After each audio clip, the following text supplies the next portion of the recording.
Hey, Frax Music ist für euch wieder am Start und heute haben wir eine weitere Ausgabe von Covers, Coverart auf Alben und heute mit 4 großartigen Alben, unter anderem Led Zeppelin 4, Falco, Einzelhaft Emerson, Lake and Palmer with Brain Salad Surgery und Kraftwerk mit Autobahn. und jetzt geht's los.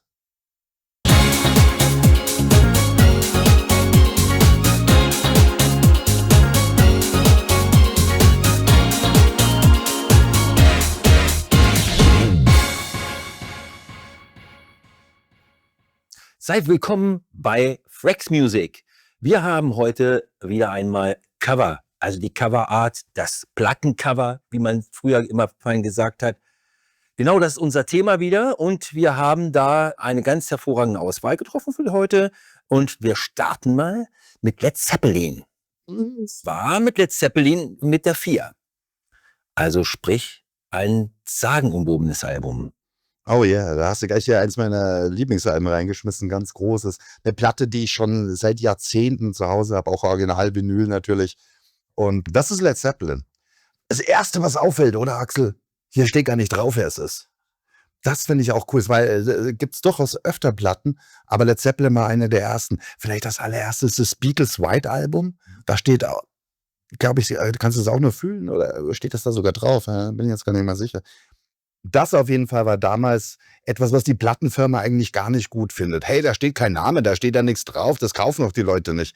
Aber Led Zeppelin, englische Band, das war ja auch eine Band, die ein bisschen auch in ihren Texten auch so ein mystisches Klischee hatte. So ein Hauch von Schleier, auch um Geheimnisvolles auch um die Band. Und das ist, was dieses Cover halt voll ausdrückt. Da steht eben nichts drauf, aber es ist so ein ausdrucksvolles Bild. Und man muss dazu sagen, dieses Album war auch, wenn du es im Original kaufst, war halt wirklich zum Aufklappen. Das heißt, das ist, was du siehst und du klappst es dann auf und hast du noch ein anderes Bild und du hast auch schon weitergeklickt und was dann innen zu sehen ist, und das ist das Einzige, was aufgedruckt ist, das ist dann das hier, diese 4 Symbole. Und tatsächlich ist es für Fans von Led Zeppelin, ist es so, dass man dieses Album auch einfach nur 4 Symbols nennt. Viele nennen das, wenn du es jetzt suchst, dann ist es Led Zeppelin 4, weil es das 4. Album ist der Band von 1971, aber für viele Fans ist es auch einfach nur 4 Symbols. Und das ist, was sie halt auch drauf da gehabt haben. Und ja, das featured halt Led Zeppelin, ja, in diesem mystischen England, ein bisschen heidnisch, das alte Avalon und so weiter. All das spielt hier irgendwie mit rein, sowohl in den Bildern als auch in diesen Symbolen, ne? Drin, wenn du es aufgabst, hast du diese Platte mal gehabt? Hast du so in Erinnerung? Nee, ich kenne sie vom Inhalt sehr gut, aber ich habe jetzt nicht mehr in Erinnerung, was halt drin war. Wenn du es drin aufklappst, dann hast du da auch noch so ein Bild, was du dann hochkant hast, also im Doppelformat. Und das ist so ein Berg und oben ist dann so es nennt sich The Hermit, der Einsiedler. Das ist auch übrigens so ein Bezug auf das Tarot, auf das Tarot-Set von, wie hieß denn das nochmal? Aber ich habe es mir mal aufgeschrieben hier. Das Rider-Waite-Tarot. Das ist so ein klassisches englisches Tarot. Und dort gibt es eben auch die Figur der Eremit, der Einsiedler. Und das ist auch, was Led Zeppelin dort direkt Bezug nehmen. Und das ist halt typisch für diese Band auch. Da seht ihr schon, es geht auch um viel Esoterik auch und solche Themen. Das ist, was die Band halt auch mit der Musik immer verbunden hat. Und das sind auch diese 4 Symbole so. Könnt ihr die zuordnen? Wahrscheinlich nicht. Aber das hier ist das bekannteste. Das ist das von Jimmy Page, dem Gitarristen. Der war dort natürlich so die treibende Kraft. Jimmy Page ist ja auch Zeit seines Lebens großer Aleister Crowley-Fan gewesen. Der hat zum Teil dieses Boleskine-Haus Loch Ness in Schottland, wo Aleister Crowley früher gelebt hat. Das hat dem Jimmy Page gehört. Ey, da könnt ihr euch ganz, ganz viele Stories erzählen über diese Led Zeppelin, Aleister Crowley-Geschichte. Aber deswegen von Jimmy Page kam das und das ist sein Logo. Das hat Jimmy Page auch tatsächlich selbst entwickelt. Eins von den anderen beiden, ich weiß aber nicht mehr welches, war für Jonesy, das war so der Bassist der Band. Bonzo Bonham, der Schlagzeuger, der konnte mit dem ganzen Kram gar nichts anfangen. Ey, für den war das Schlagzeug, Frauen und Sportswagen. Das war dem sein Vita. Der hat mit diesem ganzen ESO-Kram nichts anfangen können. Der hat gesagt, mir ist das egal, ich suche mir irgendeins aus. Und das ist aber auch nur interessant, das 4., das ist dann von Robert Plant, von dem Sänger. Und das hat auch wieder so einen esoterischen Touch, denn ich kann es auch nicht genau herleiten, wieso, aber dieses Symbol, das hatte eine Connection zu dem untergangenen Kontinent Mu. Ja.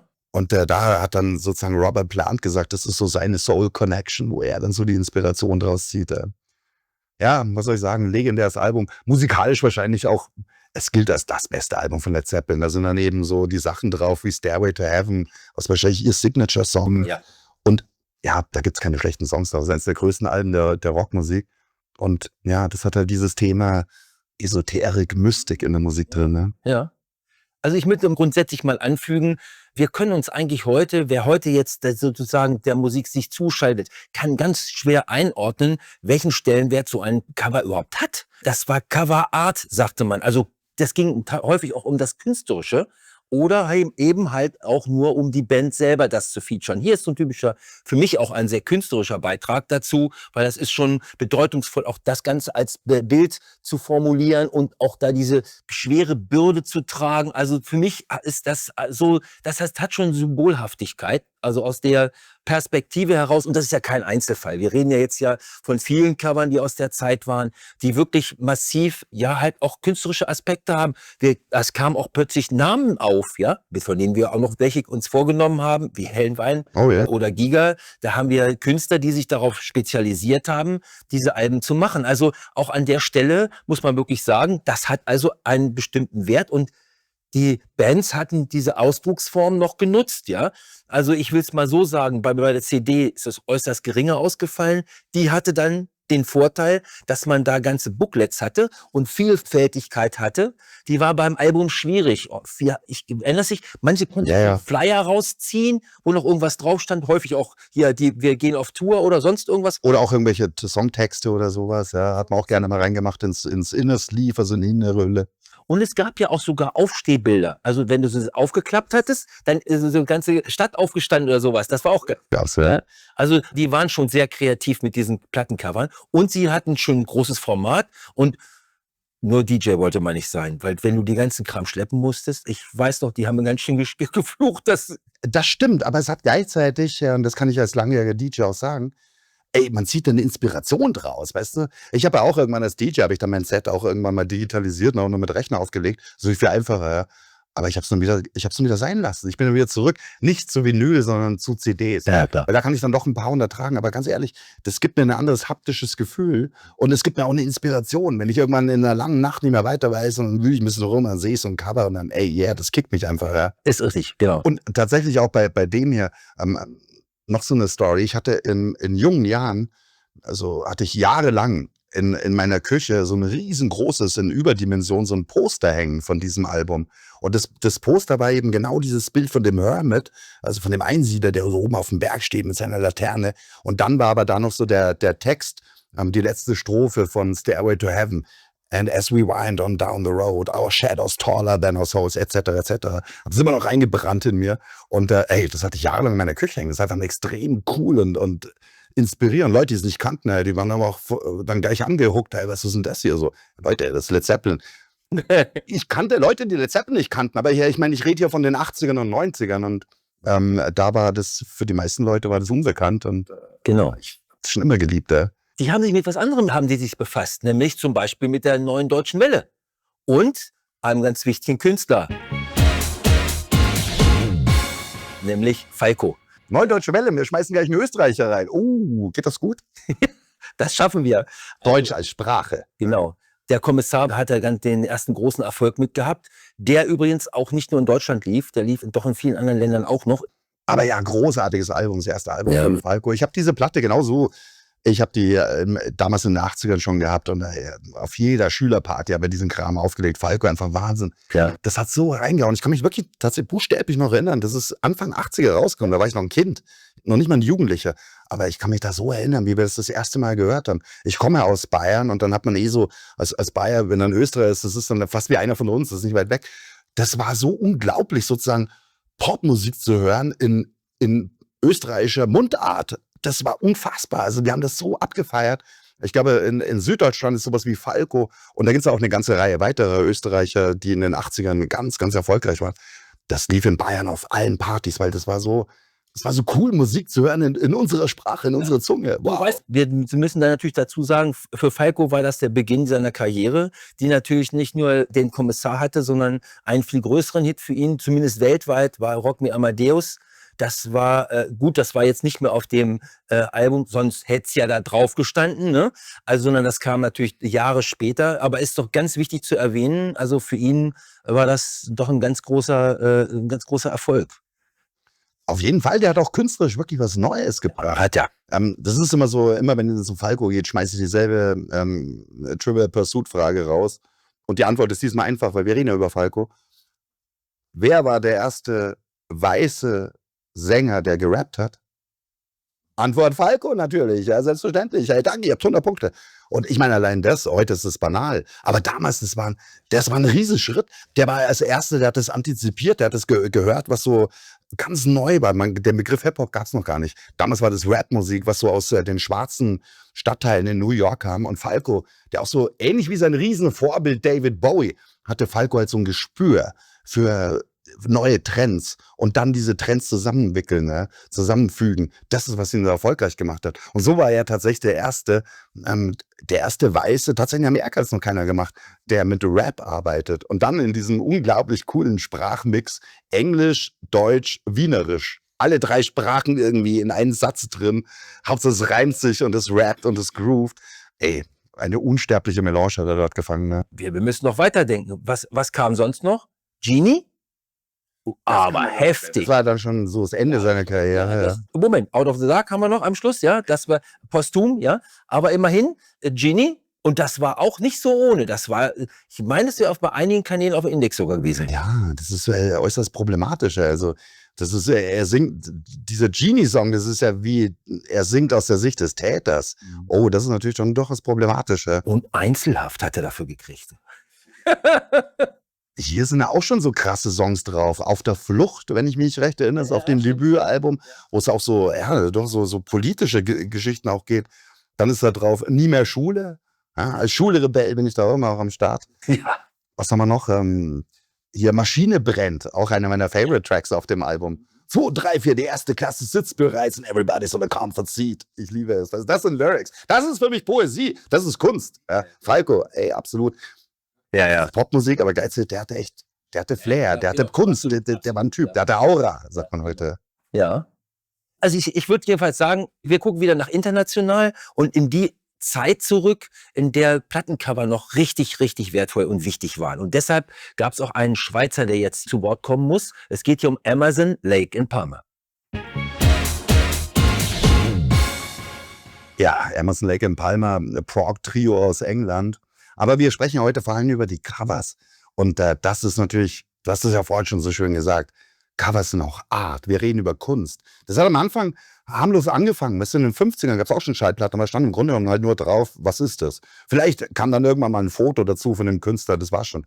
Aber dann, und das hat eigentlich angefangen in den 60ern, wie so vieles mit den Beatles, dass die Covers immer aufwendiger wurden, dass man entdeckt hat, das Cover ist ein Medium für einen Künstler. Hey, wir haben hier ein Plattencover, was 1 Million Mal oder öfter verkauft wird.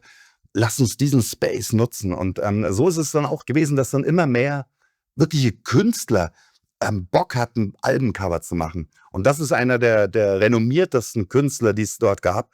Das ist der Schweizer, das ist Hans-Rüdi Giger. Und das war, oder das glaube ich immer noch am Start, das weiß ich gar nicht genau. Aber Hans-Rüdi Giger, der hat so eine Kunst gemacht, die so ein bisschen immer an Science Fiction erinnert. Biomechanik. Ja, also du hast Biologie, Körper wieder verbunden mit irgendwelchen Maschinen. So ein bisschen wie bei Star Trek Borg oder so. Jetzt überleg mal, das ist ein Transhumanismus pur. Was will man dazu sagen? Hey, damals schon. Das ist, was er sich künstlerisch auseinandersetzt. Ja. Also so eine Verbindung auch von menschlicher Anatomie und Maschinen und sowas. Ist es jetzt Robot oder ist es echt Mr. Roboto ein bisschen, ja? Und das war so sein Ding. Tatsächlich, dieser Typ, der das Bild gemacht hat, der hat auch ein Design gemacht für einen weltbekannten Film. Und zwar von Ridley Scott, Alien.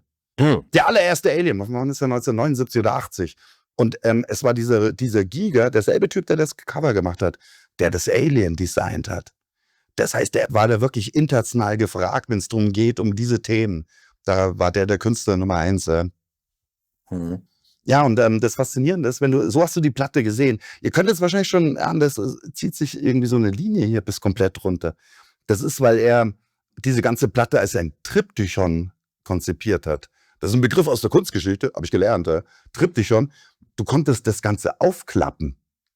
Und wenn du dann die linke Seite aufgeklappt hast und die rechte, dann ist das hier ist das Bild, was wirklich dahinter ist. Und du siehst auch hier dieser runde Ausschnitt, das ist genau der Ausschnitt aus dem Gesicht halt drauf. Du klappst es auf und dann hast du ja, auch hier, das ist eine Frau, aber irgendwo hat das auch was Robothaftiges, irgendwas Maschinelles auch, oder?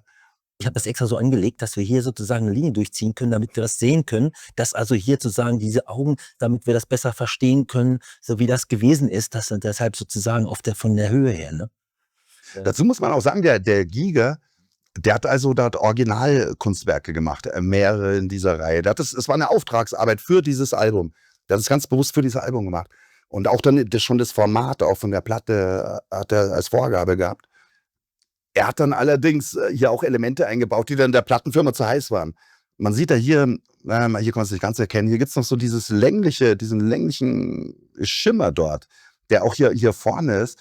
Der war im Original von Giger, was es wahrscheinlich immer noch in irgendeinem Freak-Museum zum Anschauen gibt. Da ist das eigentlich ein Penis. Aber da hat dann die Plattenfirma gesagt, hey, was macht dieser Penis hier auf unserem Bild? Weißt du, das können wir nicht machen. Wir wollen das ja irgendwie verkaufen. Und in Amerika geht das dann gleich gar nicht, sondern Pornografie oder sowas. Und dann haben sie den Giger gebeten, hey, kannst du bitte nicht den Penis daraus machen? Der natürlich entrüstet, hey, ich bin Künstler, was wollt ihr? So, ich werde an meinem Bild jetzt ändern, weigere ich mich. Und dann muss dann extra die Plattenfirma dann einen anderen Künstler angeheuert, der dann irgendwie so mit diversen Mitteln versucht hat, das Ganze so ein bisschen umzuwandeln, sodass wir jetzt immer noch dieses längliche Element haben, dass es nicht mehr ganz so deutlich wird. Und jetzt ist es familienfreundlicher. Das kann man so sagen. Aber es ist halt eben auch, es zeigt natürlich auch, in welcher Zeit das damals war. Das dürfen wir nicht ganz vergessen. Also die eine Seite war da schon sehr aufgeklärt, ja, und hatte dann doch irgendwie aufgrund der Blumenkinderabteilung und so, die ja nicht so lange zurücklag, dann durchaus auch ein ganzes Verhältnis zur Sexualität. Das haben natürlich die in der Plattenfirma gesagt, also Leute, das Ding kommt auf den Index und wir müssen dann das Cover wieder ändern.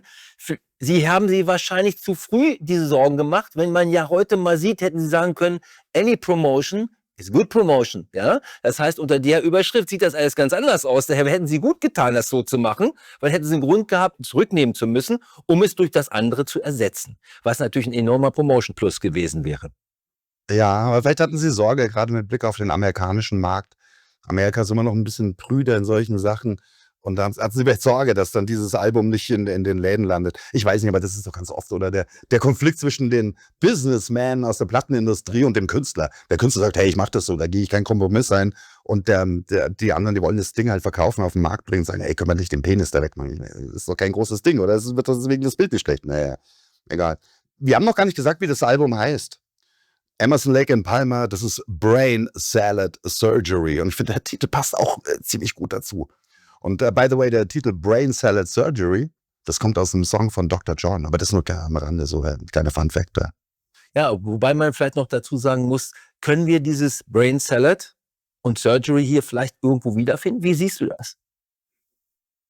Boah, das ist jetzt eine gute Frage. Na gut, also ich sehe es schon, dass also Surgery heißt ja sowas wie eine OP, so eine Operation oder sowas. Ja. Und das ist ja schon ihr Thema, so dieser transhumanistische Eingriff in den Menschen, dem Menschen irgendwie. Dadurch, dass du das aufklappst, ist das schon klar, dass man jetzt hier ein Häkchen ins Gehirn guckt. Mich wundert, dass sie das nicht hier als Gehirn gezeigt haben. Aber gut, okay. Ich will nur sagen, aber da fehlt das Gehirn. Ist ja klar, weil irgendwie sonst. Klar, wir öffnen den Schädel und gucken mal rein. Gucken da mal rein. Ich würde so sagen, so ein bisschen, aber wo der Salat ist, wir suchen ihn noch. Also vielleicht gut. Das wäre deshalb so meine Überlegung.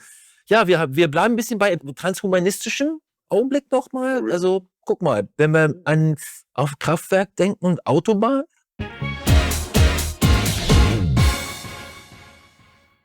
Also bei Autobahn denke ich nun überhaupt nicht an Transhumanismus, aber tatsächlich bei anderer Musik von Kraftwerk.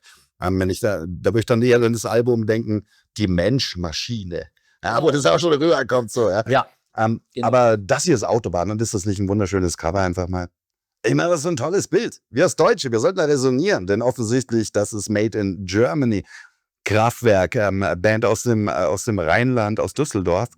Und das ist so nicht das erste Kraftwerk-Album, es gab schon welche davor, ein oder zwei, Aber das ist das erste klassische Kraftwerk-Album. Das ist das erste Album, wo dann eben was voll elektronisch aufgenommen wurde. Hey, wir brauchen keinen Schlagzeuger mehr. Klaus Dinger, der war vorher bei Schlagzeuger bei Kraftwerk, du kannst gehen. Wir brauchen auch keine E-Gitarre mehr, brauchen wir auch nicht mehr. Michael Rother, du kannst auch gehen. Hey, die beiden haben dann übrigens neu gegründet, aber das ist eine andere Story. Ja. Das ist das erste voll elektronische Album. Und deswegen ist es so kultig. Aber was sagt eigentlich dieses Cover aus? Weißt du, das Album ist von 1974. Und jetzt, man muss sich einfach mal in diese Zeit versetzen, 1974. Diese Typen von Kraftwerk, die kamen jetzt nicht aus den ärmsten Verhältnissen, aber die hatten auch dann durchaus schon den einen oder anderen Erfolg, die haben schon ein bisschen Geld verdient. Und dann bist du ein junger Kerl, kaufst du dir mal ein gutes Auto, mal einen schönen BMW oder so ein Mercedes so aus den 60er, 70ern. Und dann fährst du über diese neu gebauten Autobahnen. 1974, überall in Deutschland standen diese neuen riesen Infrastrukturprojekte, Autobahnen. Und dann heizt du da durch. Ja, guck mal, und dann, was haben sie denn gesungen? Wir fahren, fahren, fahren auf der Autobahn.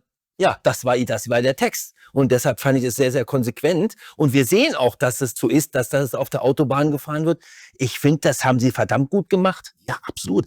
Und die Autobahn damals, kein Stau, nicht so viel Verkehr, alles war neu. Und tatsächlich, das ist die Idee von Kraftwerk. Also wirklich als Künstler, die orientieren sich an ihrer Welt. Und weißt du, wenn du damals dann schon ein bisschen Kohle hattest, hast du mal ein gutes Auto gehabt. Und dann bist du da so mit deinen Kumpels einfach zum Spaß, weil es cool war, mit 250 über die Autobahn gefahren. Und was ist denn, wenn du dann mal so den Kopf aus dem Fenster hältst? Weißt du, wie die kleinen Kinder, so das waren die halt. Kopf aus dem Fenster.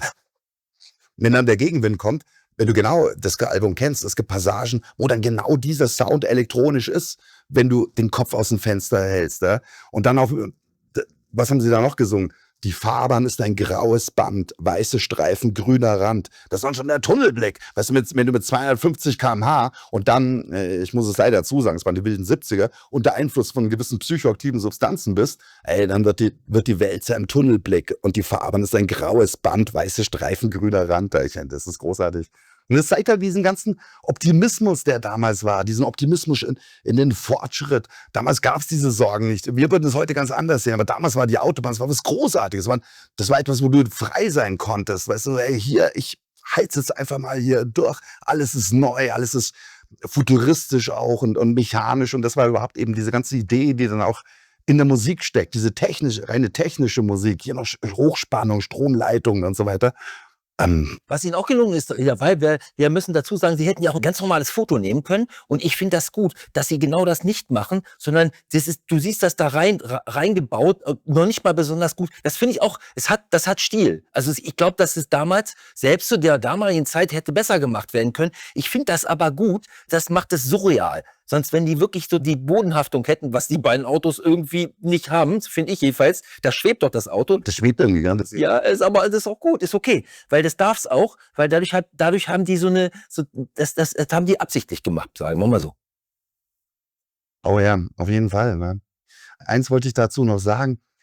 Es gibt noch ein anderes Bild, was mit dieser Platte oft in Verbindung gebracht wird, was entweder auf der Rückseite ist oder es gab auch ein paar Editionen, wo das gar nicht das Cover war, sondern einfach auf dem Cover nur drauf ist, riesengroß, dieses internationale Schild für Autobahn. Dieses blaue Schild, bei uns in Deutschland ist es immer blau mit diesen weißen Spuren drin, dieses Autobahnschild, ohne Wort, einfach nur das so ganz großer Symbol, das ist, was sie da auch verwendet haben, ja. Autobahnkraftwerk. Und damit haben sie ja letztens angefangen, so eine ganze Reihe von Klassiker-Alben zu machen, die auch alle dann interessante Coverarts haben und die alle eben mit Fortschritt, Technologie auch spielen. Ja. Es gibt sogar aber trotzdem, sie sind dem Geld nicht so weit entfernt. Die wollen auch schon mal was verdienen. Es gibt da nämlich diese kleine Story aus der Welt der Industrie. Nämlich gab es eine Weltausstellung in Hannover. Ich weiß nicht mehr, wann sie war, 2000 und ein paar zerquetscht. Ja, genau. Genau, richtig. Und dafür haben die Titelmelodie gespielt. Und zum Ärgernis unserer ganzen Kollegen haben sie dafür etwas Geld kassiert, nämlich 400.000 € für ein Stück Musik. Also da musste ich sagen, also denen war das aber wirklich sehr viel wert, dass das die Kraftwerk gemacht haben. Da erlaube ich mir dann doch mal ein bisschen Kritik, weil es ist also ein bisschen arg viel, finde ich, was die da entweder gefordert haben oder was da gezahlt worden ist im Verhältnis zu dem, was geliefert worden ist. Denn da gibt's auch andere Leute, die es genauso verdient hätten, die das für deutlich weniger gemacht hätte. Und ich meine, ganz ehrlich, es muss immer irgendwie, die Kirche muss im Dorf bleiben. Also man kann die dort so zusammenfassen. Das ist ja bei Kraftwerk, weißt du, weil die haben es irgendwie geschafft und das ist eigentlich auch ein cooler Move so als Musiker. So. Die haben es geschafft, so eine Karriere zu haben, die so außerhalb ist, außerhalb des Zeitgeists, die damals ihre Zeit voll voraus waren und die dann konsequent auf diese Karte gesetzt haben, Art, hey, wir sind Künstler. Und selbst heute, weißt du, die treten gar nicht immer nur in Konzerthallen auf, machen sie auch, aber manchmal machen die auch Gigs dann in New York Metropolitan Art Museum. Und hey, ganz klar, Axel, wenn du auf der Karte spielst, dann kriegst du einfach schon mal einen Art-Bonus, das ist ein bisschen teurer. Also es geht gar nicht, dass du dort in so einer Venture spielst für so wenig Geld. Deswegen, die haben sich das immer vergolden lassen und ich gönne es denen voll. Ich meine, ey, weil die haben wirklich was Neues geschafft. Sie selber haben gesagt, wir sind gar keine Musiker, wir sind Tonarbeiter. Ja, also wir sind Arbeiter, wir konstruieren das wie eine Maschine, deutscher Maschinenbau, so bauen wir jetzt Musik zusammen. Ja. Und deswegen Kraftwerk wahrscheinlich von diesen 70er Krautrock-Bands wahrscheinlich die international einflussreichste überhaupt. Ja. Wir haben noch ein Cover, was ich für gut halte und wichtig halte. Und das ist aus Amerika. Ach, nice. Für mich Little Feat. Little Feat. Eine Band, die jetzt nie so in der allervordersten Front war. Tatsächlich, ich ganz schön underrated finde. Da könnte man auch mal sowas machen. Underrated Bands. Da würde ich die auf jeden Fall nennen. Little Feat. Amerikanische Band. Das ist eigentlich die Band von Lowell George. Das war so der wichtigste Mann bei denen. Frontman, Sänger, Boss, Songwriter. Und der war vorher bei Frank Zappa and the Mothers. Und ist dann dort rausgeflogen, weil er irgendeinen Drogensong geschrieben hat. Ich meine, selbst das muss man vorstellen. Aber so war das dann. Aber er hat dann eben seine eigene Band gegründet, dieses Little Feat. Musikalisch auch spannend, Anfang 70er Jahre. Das ist dann schon, wie es hier heißt, The Last Record Album. Das ist dann schon, glaube ich, ihr letztes Album. Das ist so schon Mitte, zweite Hälfte 70er. Und musikalisch haben die sich so ein bisschen orientiert an so Südstaaten-Rock, New Orleans und so weiter. Und die Covers, jedes von ihren Alben, wir reden da von 5 oder 6, hat wunderschöne Covers. Und die wurden alle von demselben Typen gemacht. Und der hieß Neon Park. Und der hat eben diesen Style gehabt, so ein bisschen Collagen, aber eben auch so ein Comic-Style. Und jedes von diesen Little Feat-Alben ist großartig. Dieses hier hat aber eine direkte Vorlage. Dieses ganze Arrangement dort, das ist eine Hommage an ein Filmposter. Aber ich sag dir ganz ehrlich, ich habe den Film noch nie gehört gehabt. Der Film heißt The Last Picture Show von Anfang der 70er. Und warum auch immer war für Neon Park oder für die Band hatte dieser Film irgendeine Bedeutung. Und sehr ähnlich wie dieses Filmplakat aufgebaut ist, so ist auch das arrangiert. Und es sollen irgendwie so historische Gebäude sein, die es auch tatsächlich gibt oder gegeben hat.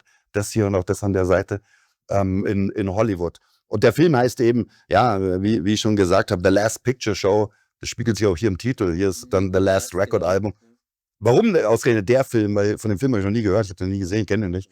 Aber für Little Feat hat es vielleicht irgendeine Bedeutung gehabt. Ja, vor allem, wir kennen den amerikanischen Markt natürlich nicht. Die gucken ja immer erst so auf ihren eigenen Markt. Der ist groß genug, um sowas zu realisieren. Was mich jetzt interessieren würde, ist, wir können mal ein bisschen reininterpretieren. Letztendlich, was macht der Pudding da? Oder ist das kein Pudding?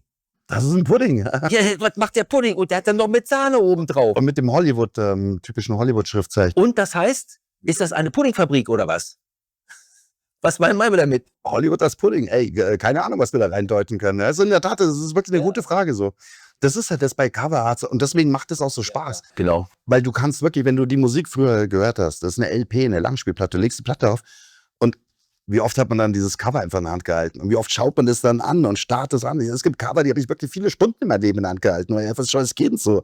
Und dann versuchst du dann welche Dinge, ja, rein zu projizieren. Das ist ein Kunstwerk, ja. Das ist das Großartige. Dieser Typ übrigens, der hat für mehrere ganz große Leute hat der Plattencovers gemacht. Der war eigentlich auch ein Comic-Writer, aber der hat dann wirklich, war ein gefragter Covermann. Für David Bowie hat er was gemacht, für Frank Zappa, für einige Leute, Beach Boys hat er, glaube ich, auch gemacht. Und das finde ich eigentlich auch cool, dass es so Typen gibt im Music-Business, die eben in dieser Nische Coverart ihre ideale Kunstform gefunden haben und dann so super erfolgreich wurden. Das finde ich total interessant. Und er hier, der Neon Park hieß er, eben genau so eine amerikanische Coverkünstler. Aber das ist noch lange nicht genug. Wir werden noch viel, viel mehr Cover uns angucken und zwar ziemlich genau. Und das wird auch eine der nächsten Folgen natürlich sein. Also ihr könnt euch echt freuen, wenn und wir werden wieder weiter natürlich machen. Wir haben noch jede Menge wirklich interessanter Cover, mindestens so interessant wie das. Müssen wir wirklich schon Schluss machen? Ja. Aber es war noch lange nicht alles. Wir kommen zurück. Danke, dass ihr eingeschaltet habt. Bis nächstes Mal. Ciao.